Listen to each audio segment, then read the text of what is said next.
Hey everybody, welcome to the podcast. I am Jamie, and this is the best magicians you have never heard of.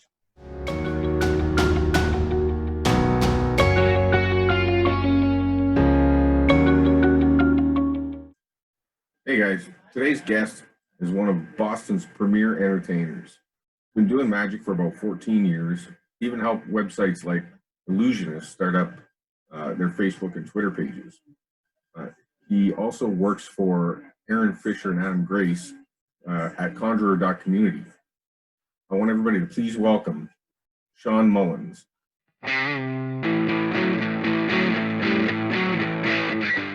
Piece of rope. One piece of rope.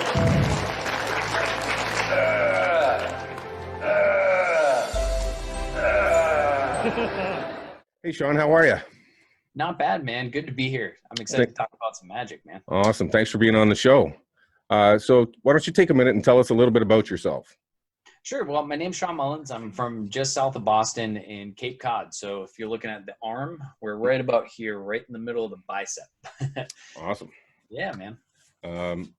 So what really excites you in magic? What's your thing? What gets your motor running? I love close-up magic. You know, I really do believe that there's a proximity to it. Mm-hmm. So I think the closer you are to it and the closer you are to feeling the effect, I think there's a real vibe to it that you can't find anywhere else. Right. So are you you got a couple of card tricks for us today, don't you? Yeah, I do, man. I can't wait to see these. Why don't you jump into the first one and let's see what you got. Sure. I'll show you real quick. Just here. Just say stop as I go through them, okay? Okay. All you have to do. Stop. Okay. Take a peek right there. Got it. I'm going to put it right on back. And if you were here, I would even let you shuffle these. You can shuffle them in blocks, whatever you want, right? You can shuffle these up. Now, Jamie, look at me right here. Mm-hmm. Would it be weird if I told you were thinking of a black card? A little bit. Would it be weird if I told you that you were thinking of a spade? Definitely. Would it be weird if I told you were thinking of the 8 of spades? Very good.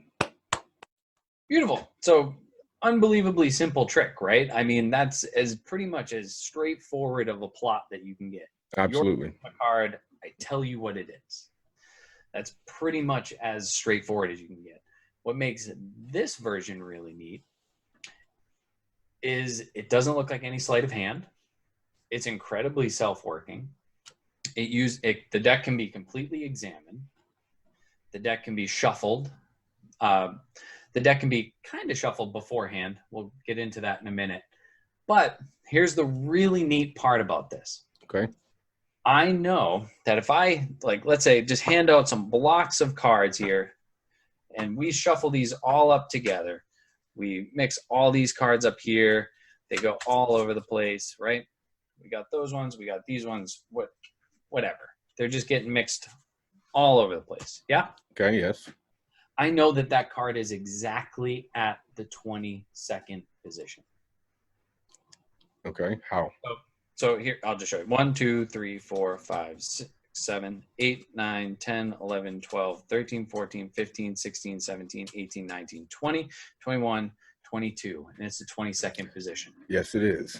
So not only does this create a slightless force, right? Mm-hmm. But it also allows me to position it however I want. So that's a pretty powerful technique. I agree. There's a few pretty neat things going on here. The first part is there are technically 2 small little gaps in the deck that just ride in there whenever you want them to come around. One is a thick card. So a thick card is nice and simple. It's 2 cards stuck together. I literally took some double stick tape around the edges of one card and stuck the other one directly to it. I put it on a joker. I like to put it on a joker because if there's any shuffling style routines and I don't want to get hung up in the middle of that shuffle, I can take it out without being suspicious. Okay? It's a joker. Why would it be in? Right. The other thing you're going to need, if you want to play with the positioning aspect of this a little bit, is a pencil dotted card. So on this card right here, there's a nice little pencil dot right in the corner. You see that on there? Does that focus? Right Oh, there. yeah, there it is. Yep. A little hard to see, especially on a camera. And I made that slightly darker than what I normally do. And that's so that you can see it really well on camera. Mm-hmm. And if I don't have a pencil, I take that little corner there on the border and I scratch that so that there's a little break in the border. Okay. So you can use either one. Either one works. But the other thing I like to do, I like to edge mark it. And what I mean by edge marking is I take a pencil, I just rub the side of it right on the edge of the card.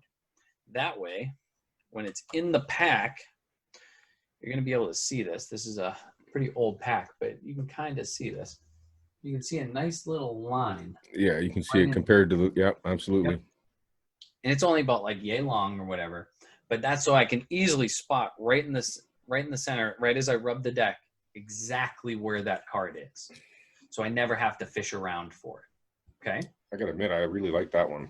Yeah, it's a brilliant little piece of gaffery, right? And I can barely call it a gaff because it just sits in the deck and you don't ever really need it. Mm-hmm. You can use it for some really neat stuff with key cards. My friend Brian Schlutz has some amazing work on using this. But all I'm going to do is I'm going to put these two together. Mm-hmm. The bottom one there, so the thick card right on bottom, this on top. And they can go anywhere in the deck, but we're just going to put them right in the middle. Okay.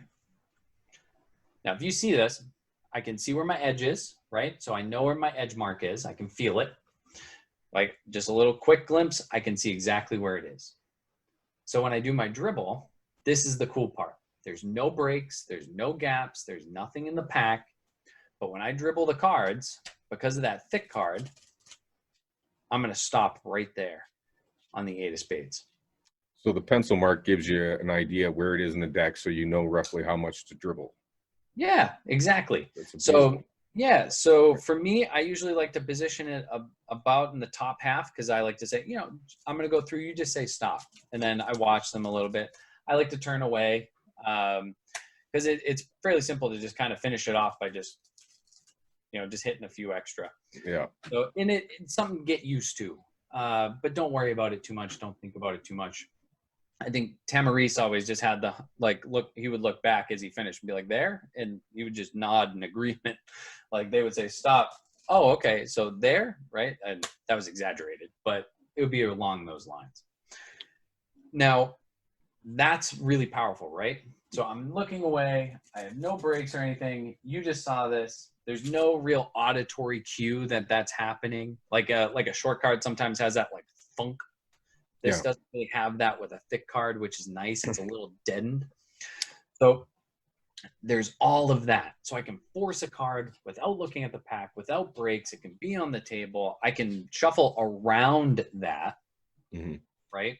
So as long as I can see my edge marking, so I can just do my overhand shuffle directly over that and not worry about it. Right. So I can shuffle around that, keeping those two cards together, just not shuffling where that pencil mark is. Very good. Now, here's the best part of this whole thing. Let's say I want to force that card to be in the 10th position. We'll say 10. Okay. So 1, 2, 3, 4, 5, 6, 7, 8, 9. I'm going to place that pencil dot card right at the 10th.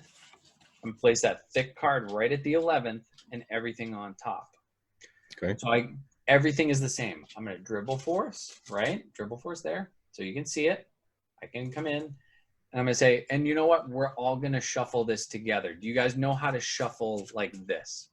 Like a nice shuffle? Yeah, you do. And I'm just going to spread off to that pencil dot, hand them some cards, spread off whatever amount, spread off whatever amount, spread off whatever amount. This person is only shuffling 10 cards. I know exactly how much this person is shuffling. Okay.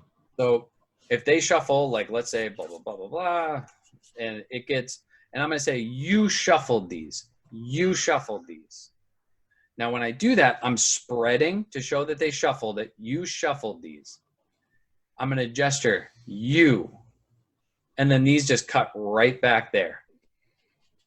So I'm just cutting that card directly back to the bottom of that stack.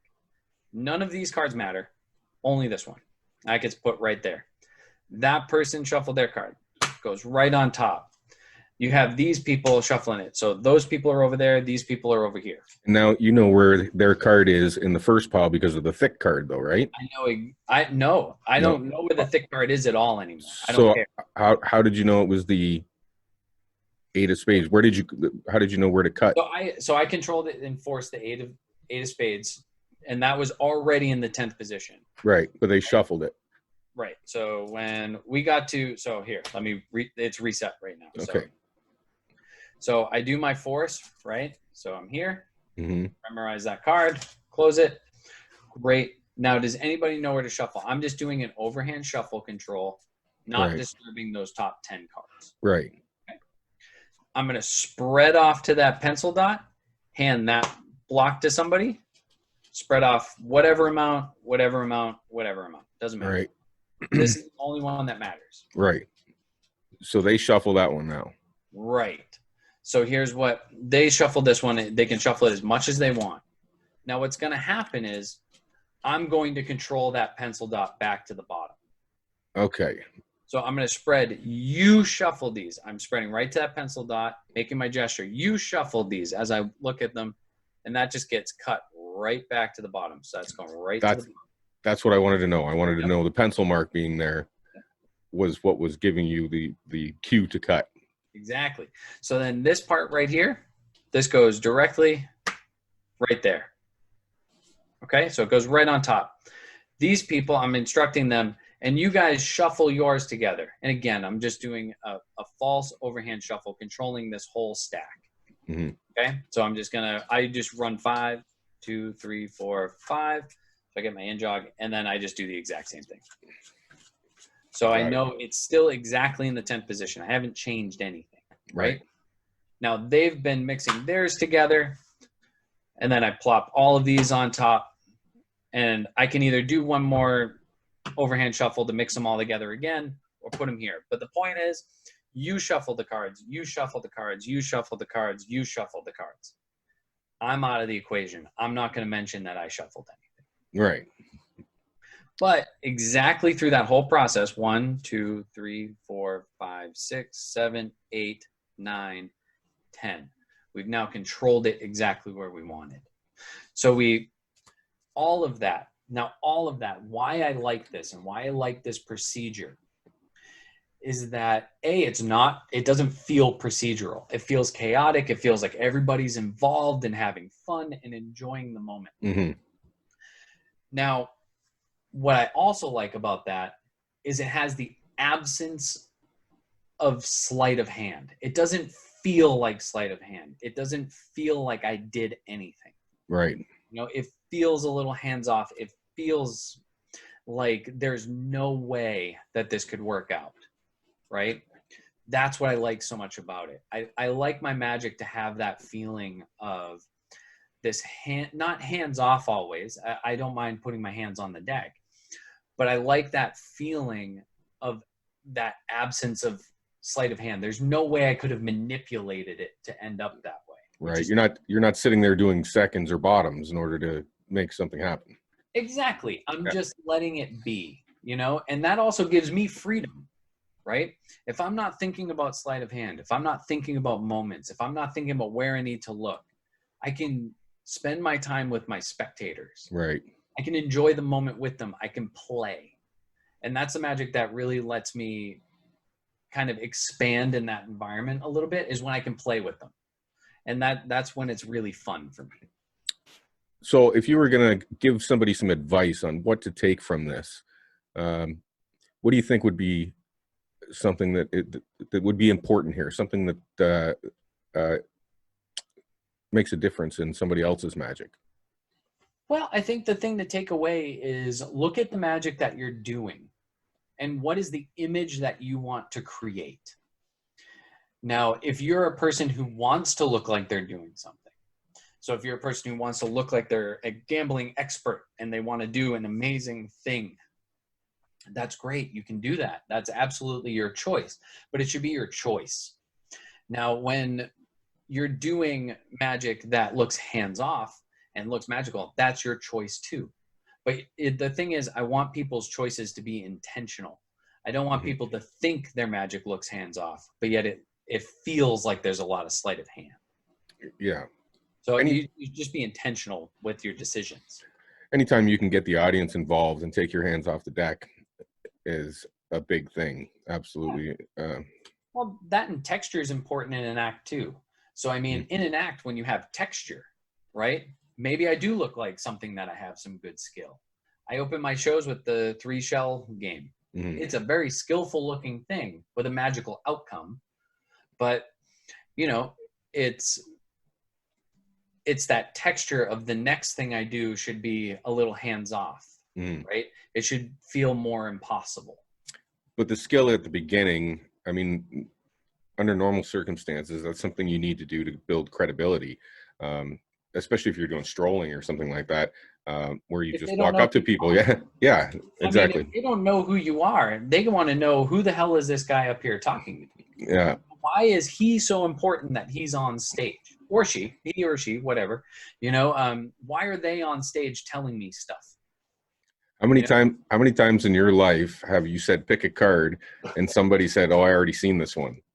Yeah, dude, enough times, right? So if I don't have that credibility of like, all right, this dude's not Uncle Charlie. Exactly. You know, like, granted, like, I mean, I got the beard and stuff, and I carry myself like an old soul, you know. But I mean, so people put that uncle persona on me, I guess sometimes. But you know, that's not me, and I'm going to show you some really artistic crap.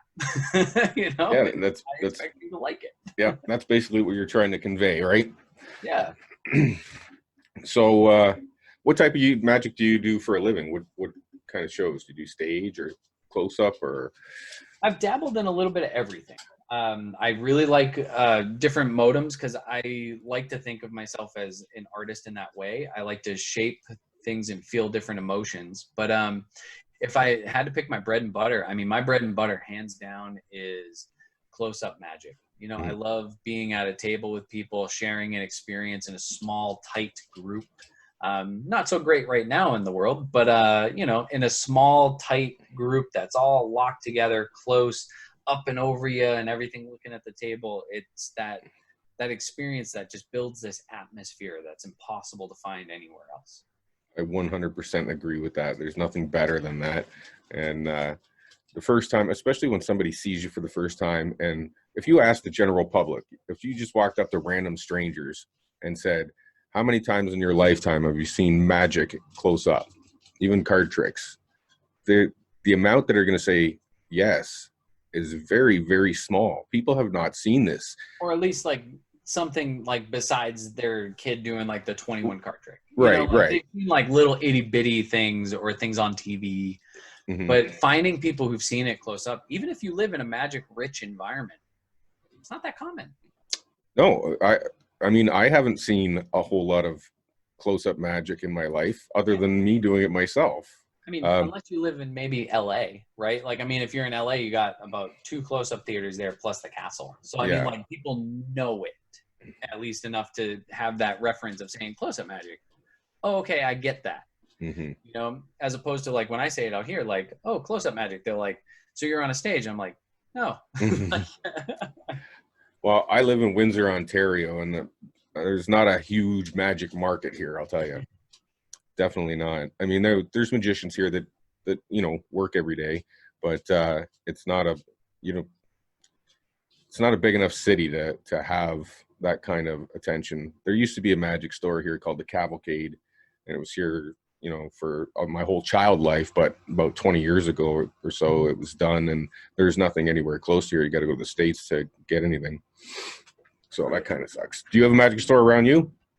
We used to have we used to have 2 really good ones. We used to have Regulé's Magic Art Studio, and we used to have Diamond's Magic.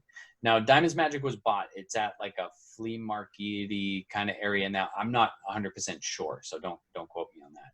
But they used to be really special shops. So when I was coming up, you know, both of those really meant a lot. I didn't get to go to Ray's until it was at the end, but I did get to see the museum before they took it apart. I was really lucky that that Mike Mayo and Scott Martell both took me through it So I got to see like a lot of this, these gambling artifacts and all these old collections and stuff that Ray had in the back. He had like a small museum that was just incredible. The guy's lifetime of magic inside this was just unbelievable. I'm so glad I got to see that. One thing about magicians, they like to collect stuff. And the funny thing is, during this COVID, right, you have all these magicians out of work. And what do they decide to do? Go through all their magic stuff, right? Yep. And so all these people are finding all these things that they've had for years. They don't even know what they are. They have no descriptions, no routines, no nothing. They're like, they posted on Facebook or something. This is what I have. Anybody know what it is? And then that's the good thing about the way things are going right now is the magic community is coming together to help everybody. And everybody that is looking for help is getting help. So these people that are posting pictures of their collections that has been gathering dust for 15 years, and there's people that know exactly who made it, what they are, how they work, and it's amazing. I think that's a great thing for magic. I mean, obviously, COVID has been bad for magicians, but it has been kind of good for magic because people are starting to think outside the box. Now that this virtual magic is becoming popular, magicians are starting to think of how they can use this to their advantage and create shows that are of value to their audience. So what do you think about your future in magic? Is it going to involve Zoom shows or online types of shows? I've done a couple. So there's a group here in Boston called the Boston Magic Lab. It's an excellent group of people. They are unbelievably creative. They are a force to be reckoned with because they are just unbelievably desired to be better. So in finding a creative outlet like that is just incredible. So they've been running an online Zoom show. So they've been doing them. I think they're on there a couple months now. They adopted pretty quick into this. I've been on one, and I am going to do another one in the near future. We're not. I haven't settled on a date yet with Felice, who runs it, and incredible woman who's fantastic magician herself. You know what it means for me. I'm not really too sure. Like, I like the idea of being able to perform magic. I like the idea of being able to reach more people. I like the challenge of trying to get people to feel that atmosphere of magic through a screen. I think now's the time to really experiment and try to grow and find whatever that means. But for me, I miss it too much. I miss the as I talked about before, I miss the proximity of it. You know, I miss people being close to it. I miss when, you know, when I would do, when I would do like a 2-card transposition and I would show one card and then they immediately grab the other card and see it, and I would set it up so that would happen. But you know, so that they would do it and they would freak out because it's them, they're seeing it, it's in their hands, and I don't think there's a replacement for that. Now we got to kind of play a little bit more in their minds. I think being creative, that's my passion in magic is creativity. That's my favorite part of the whole thing. And I know this is going to keep coming up in videos, but I love making gimmicks, and I don't use them in my shows very often. I do have some select ones that do, but I make them because I like making them. I like trying to figure out how to create something that is impossible otherwise. Okay, Shawn, this is your opportunity to plug yourself, sell yourself. What do you got going on? How can people get a hold of you? Well, I think first, for me, you can get a hold of me through Facebook. You can get a hold of me also through my website. My website is mullinsmagic.com. There's a contact form right there on the website. You can fill that out and contact me. I think getting involved in some wonderful communities. I am a big member of Conjure.community. I'm one of the people that helped start that community itself. And that's run by Adam Grace and Aaron Fisher. I think it's a wonderful place to learn and grow. It's a very supportive community, which is really what any magician really needs, because it's filled with a bunch of people that really want to make you better. Mhm. Not just themselves. They want to make you better too. You know, so they're all working on their own things and everything, but they're willing to share. And it's just unbelievable. And then the other thing too is, you know, the Boston Magic Lab. Man, am I just so excited that I have that in my community, that there's this really kick butt group that just wants to put out great material. And I think right now we're seeing this community growing, especially out of these times here. There's this community growing where everybody just wants to be better. You know, they want to be good at something. And I'm so excited to see what comes out of this. Awesome. Well, I want to thank you for being on the show, Shawn. You're very entertaining. The little intricacies of that trick, they're very subtle but very strong. Very good. Just use of a method. Very clever. There are many ways to use it. I hope that people play and explore with it. It's just a really nice way to get things done. And I want to thank you guys for watching. I hope you got some value out of this episode. Please hit like and subscribe. Remember, we come back every Thursday night at 8 o'clock, and we'll see you then. Thanks for watching. Slightly out.